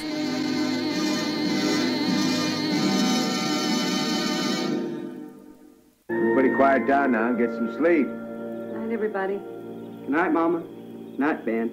Good night, everyone. Good night, Mama. Good night, Daddy. Good night, children. Good night, Daddy. Good night, Elizabeth. Good night, John Boy. Good night, Jim Bob. Good night, Jim Bob. Good night, Jim Bob. What's going on? I was asleep. What's everybody doing? Good night, Good night, Jim Bob. Go to sleep.